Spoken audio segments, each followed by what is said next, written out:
ውድ ቻናላችን ቤተሰቦች እንኳን ወደ ቻናላችን በደህና መጣችሁ። ለመላው የእስልምና እምነት ተከታዮችም እንኳን ለ1447ኛው የኢድ አልፈጥር በዓል በሰላም አደረሳችሁ።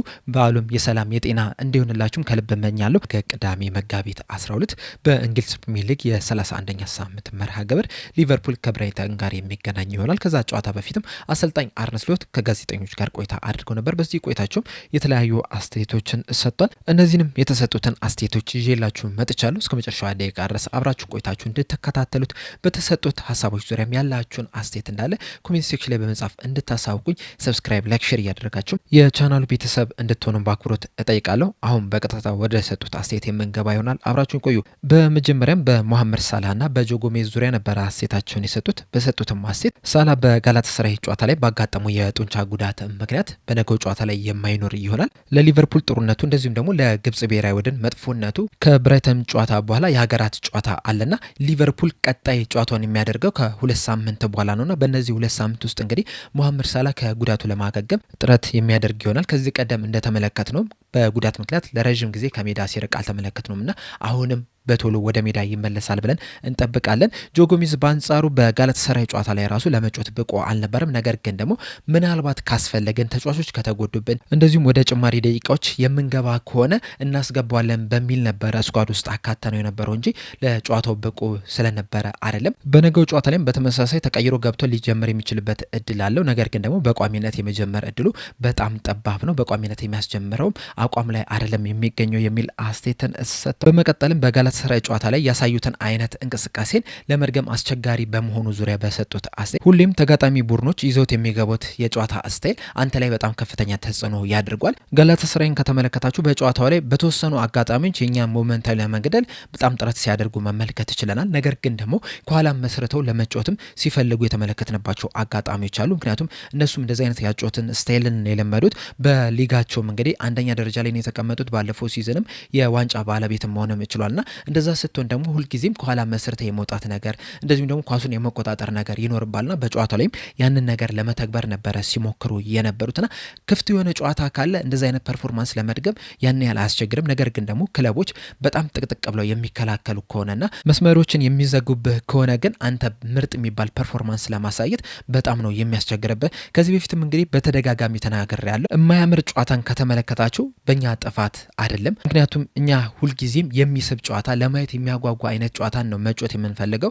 ነገር ግን ደግሞ ተጋጣሚ ቡድኖች ያንን የማይፈልጉ ከሆነ በጥቅጥቅ ብለው የሚከላከሉ ለማጥቃት የማይፈልጉ የማይወጡ ከሆነ ግን ያንን ነገር አትመለከቱም። በጋላታሳራይ ጨዋታ ላይ ጋላታሳራዮችም ልክ እንደኛ ማጥቃትን ይፈልጉ ነበረ። ወደ ቀጣይ ዙር ለማለፍም ጎል ለማስቆጠርም ፍላጎት ነበራቸውና በዛ ምክንያትም ምርጥ የሚባል ጨዋታን ተመልክታቸዋል የሚል አስተያየት ሰጥተዋል። አያይዞም በብራይተን ዙሪያ በሰጡት አስተያየት ብራይተኖች በጣም አትራክቲቭ የሚባል ኢንተረስቲንግ የሚባል ለአይን የሚማርክ በጣም ሃይ ኢንቴንሲቲ ያለውን ጨዋታ የሚጫወቱ ክለብ ናቸው። ይህም ደግሞ ለእኛ ትንሽ ኮምፕሊኬትድ ያደርግብናል። ምክንያቱም በጋላታሳራይ ጨዋታና በብራይተን ጨዋታ መካከል ያለው የቀን ልዩነት ሁለት ብቻ ነውና በዚች የሁለት ቀን ልዩነት ውስጥ እንግዲህ በእንደዚህ አይነት ሃይ ኢንቴንሲቲ የሚጫወት ክለብን ከሜዳ ውጭ ሄደህ መግጠም በጣም አስቸጋሪ ነው የሚያደርግብና በዚህ መሀልም እንግዲህ የምትፈልገውን አይነት ፐርፎርማንስ ለማሳየት ትንሽ አስቸጋሪ ያደርግባል። በተለይ ደግሞ ልክ እንደ ጋላታሳራይ አይነት ጨዋታን በዚህ ጨዋታ ላይ ለመጫወት በጣም አስቸጋሪ ነው የሚሆንበት። አሁን ለምሳሌ ፍሪምፖንግን እንኳን ከተመለከትን በጋላታሳራይ ጨዋታ ላይ በጣም በፍጥነት ሲሮጥ የተመለከትነው ተጫዋች ነውና ይህንን ተጫዋች በድጋሚ በዚህ ጨዋታ ላይ እንደዚህ አይነት ሩጫን ሩጥ ብንለው ለጉዳት ነው የምንዳረገው። ጆ ጎሜዝንም ከተመለከትን ደግሞ ለጨዋታው ብቁም አይደለምና ወደዚህ ጨዋታ ስንገባ እንግዲህ ማተኮር ያሉብን ሌሎች ነገሮች አሉ። ምናልባትም በሉብሎክ የሚጫወት ቡድንን ብትገጥም በዚህ ጨዋታ ላይ እነሱ በጣም ጥቅጥቅ ብለው ስለሚከላከሉ ኳስ አንተ ጋር ስለሚሆን ቀስ እያልክ ልትጫወት ትችላለህ። ነገር ግን ደግሞ ብራይተኖችን ከዚህ በፊት በዚህ ሲዝን እንኳን ሁለት ጊዜ መገናኘት ይችለናል። በእነዚህም ጨዋታዎች ላይ ብራይተኖች ይዘውት የገቡት የጨዋታ ስታይል በጣም የሚያስገርም ነው የነበረው። በጣም ሲሯሯጡ ነበረ። በጣም ሃይ ኢንቴንሲቲ ነው የነበረውና በነገው ጨዋታ ላይ እንግዲህ ተመሳሳይ ነገር ነው የምንጠብቀው ከብራይተን። በዛ ምክንያትም እንግዲህ የነገው ጨዋታ በጣም አስቸጋሪ ይሆናል ብለን እንጠብቃለን የሚል አስተያየትን ሰጥቷል። በተጨማሪም በብራይተን ዙሪያ በሰጡት አስተያየት በተለይ ደግሞ ብራይተኖች የመጀመሪያው አጋማሽ ላይ ብዙ ጎሎች ይቆጠርባቸዋል።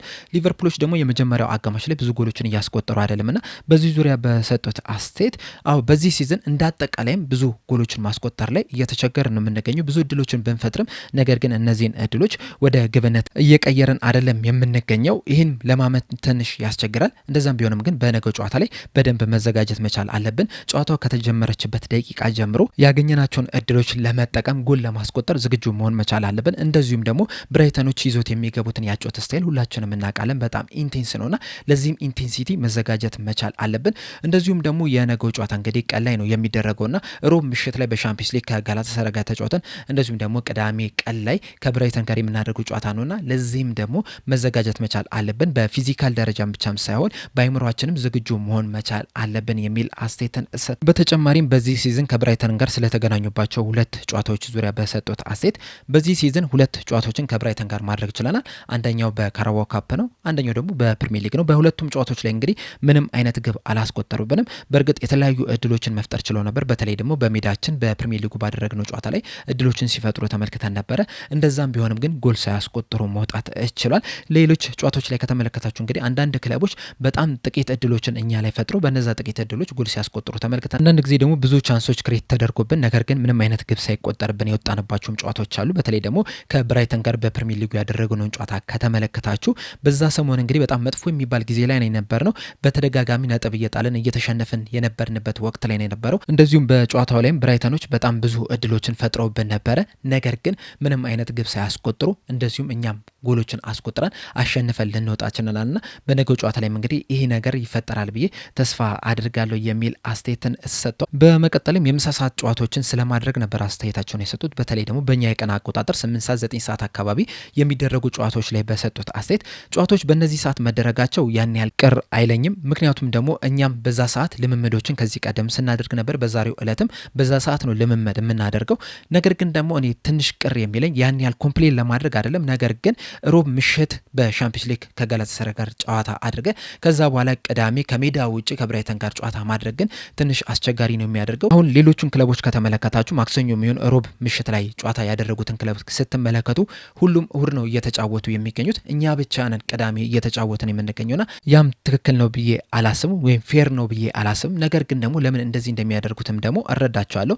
ያም የሆነበት ምክንያት ደግሞ በቴሌቪዥን ለማስተላለፍ ሲባል በዚህ የጨዋታዎችን የማስተላለፍ ፍቃድ ምክንያትም እንግዲህ በየአመቱ የጨዋታ እስኬጁሎች እንግዲህ በጣም ውስብስብ እየሆኑ እየመጡ ነው የሚገኙ። አሁን ለምሳሌ ከኢንተርናሽናል ብሬክ በኋላ እንኳን ያሉትን ጨዋታዎች ስንመለከት ከፒኤስጂ ጋር ሮብ ምሽት ላይ ጨዋታ ካደረግን በኋላ ከዛ ቅዳሜ ከፉላም ጋር በፕሪሚየር ሊግ እንገናኛለን። ከዛ በኋላ ማክሰኞ ምሽት ላይ ደግሞ ከፒኤስጂ ጋር የመልስ ጨዋታ የሚኖረን ይሆናልና ያ ደግሞ ማለት ነው ተጫዋቾቹ በሙሉ ብቃታቸው ጨዋታዎች ላይ እንዳይጫወቱ እያደረገ ነው የሚገኙና እዚህ ነገር ላይ እንግዲህ የሚመለከታቸው አካላቶች የሆነ ውሳኔ ቢያስተላልፉ ጥሩ ነው ብዬ አስባለሁ የሚል አስተያየትን ሰጥቷል። ዶሚኒክ ሶቦስላይ ስለሚጫወትበት ቦታ በሰጡት አስተያየት ለእኔ ሁልጊዜም ከዚህ ቀደም በተደጋጋሚ እንደተናገርኩትኝ ዶሚኒክ ሶቦስላይ የመሃል ሜዳ ተጫዋች ነው። ነገር ግን አንዳንድ ጨዋታዎች ላይ በቀኝ ፉልባክ ቦታ ላይ ስናጫውተው ነበረ።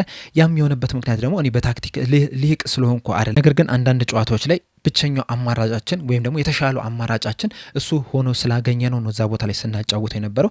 አንዳንድ ጊዜ ተጫዋቾች ስለተጎዱ፣ አንዳንድ ጊዜ ደግሞ ተጫዋቾቹ ባይጎዱም እንኳን ራሱ ብቃታቸው ጥሩ ካልሆነ እሱን እንደ አማራጭ ነበር ስንጠቀም የነበረው እንጂ ሁሉም በሙሉ ጤንነት ላይ የሚገኙ ከሆነ ዶሚኒክ ሶቦስላይ የመሃል ሜዳ ተጫዋች ሆኖ ነው የሚጫወተው። ነገር ግን ተጫዋቾች ከተጎዱብን እሱ የተሻለ አማራጭ ስለሆነ በቀኝ ፉልባክ ቦታ ላይ ስናጫውተው ነበረ የሚል አስተያየትን ሰጥቷል። በመቀጠልም እንግዲህ በኮንትራታቸው ዙሪያ በሰጡት አስተያየት ጋላታሳራይ ጋር በጣም በጥሩ ጨዋታ ስላሸነፈን አሁን ስለ ኮንትራት ማውራት ያለብን ጊዜ ላይ ያለን አይመስለኝም። ከጋላታሳራይ ጨዋታ በፊት ሙሉ ለሙሉ ትኩረቴ የነበረው ጋላታሳራይ ላይ ነበረ። አሁን ደግሞ ሙሉ ለሙሉ ትኩረቴ በብራይተን ጨዋታ ላይ ነው። ስለዚህ ስለ ኮንትራት የምናወራው አሁን አይደለም ወይ የምናወራበት ጊዜ አይደለም የሚል አስተያየትን ሰጥቷል። በመቀጠልም ሙሐመድ ሳላህ ከጋላታሳራይ ጋር በነበረው ጨዋታ ላይ እንግዲህ ለቦክሱ በጣም ቀርቦ ነበር ሲጫወት የነበረው። በዛ ምክንያትም 7 ሙከራዎችን ማድረግ ችሏል። እንደዚሁም ደግሞ ብዙ ኳሶችን በጋላታሳራይ ቦክስ ውስጥ መንካት ችሏልና ከዚህ በኋላ ሙሐመድ ሳላህን ወደ 9 ቁጥር ቦታ ወደ ፊት ለፊት መስመር ለማውጣት ሀሳብ አላችሁ ተብሎ ተጠይቀው ነበረ። እሳቸውን በሰጡት አስተያየት ከዚህ ቀደም በተደጋጋሚ የተናገርኩት ነገር አለ። ቅድም ዶሚኒክ ሶቦስላይ ትክክለኛው ቦታ የመሃል ሜዳ ተጫዋች ነው። እሱ እዛ ቦታ ላይ ሲጫወት ሊቨርፑል የተሻለ የሚባል እንቅስቃሴን ያደርጋል ስላችሁ ነበረ።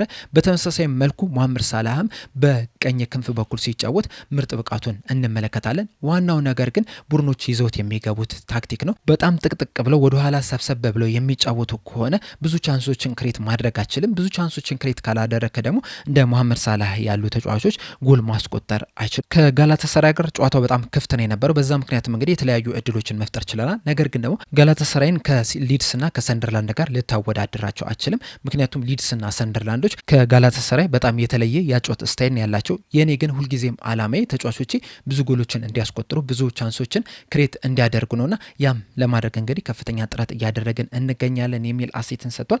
በአጠቃላይ እንግዲህ አሰልጣኝ አርነ ስሎት የሰጡት አሴት ይህንን ይመስል ነበር። በዚህ በሰጡት አሴት ዙሪያ ያላችሁን ሀሳብ እንዳለ ኮሜንት ሴክሽን ላይ በመጻፍ አሳውቁኝ። ለአሁን እኔ እዚህ ላይ አበቃው። እስከ መጨረሻ ላይ ቀረ ስለተከታተላችሁኝ ከልብ አመሰግናለሁ። በቀጣይ በሌላ እስከምንገናኝ ድረስ ሰብስክራይብ፣ ላይክ፣ ሼር ማድረግ እንዳትረሱ። ቸር ያቆየን።